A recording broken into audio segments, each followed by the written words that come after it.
Hello everyone. আমি বিয়ের পর প্রথম শ্বশুরবাড়ির পাড়াতে রথযাত্রা দেখলাম। তো সকাল সকাল আমরা পাড়ার সবাই কলসি নিয়ে চলে গেছিলাম নদীতে। প্রথমে মা গঙ্গার পুজো হয়ে তারপরে আমরা সবাই জল ভরে নিয়ে এলাম।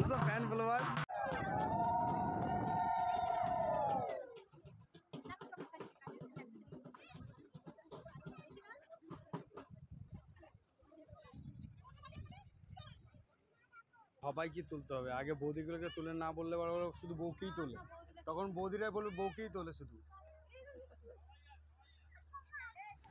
তারপর আমরা সবাই জল ভরে নিয়ে মন্দিরে এলাম।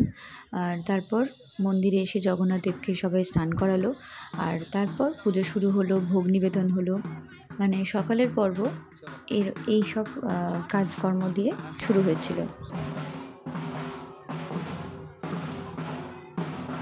আমরা সবাই মন্দিরে চলে এলাম জল নিয়ে।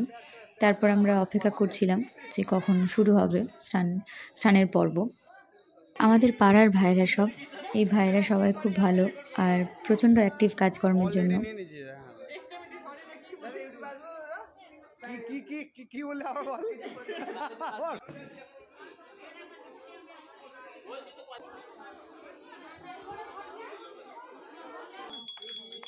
এখন পুজো চলছিল, তারপরে স্নানের পর্ব মিটল।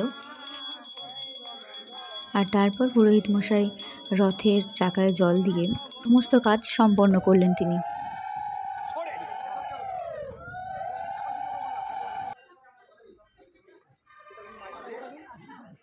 সকালের পর্ব এখানেই শেষ হলো। আর বিকেলে আমরা সবাই রথ নিয়ে হাঁটতে হাঁটতে পুরো গ্রাম ঘুরে এলাম, সেটা তোমাদেরকে দেখাবো। এখন এই পর্যন্তই, টাটা।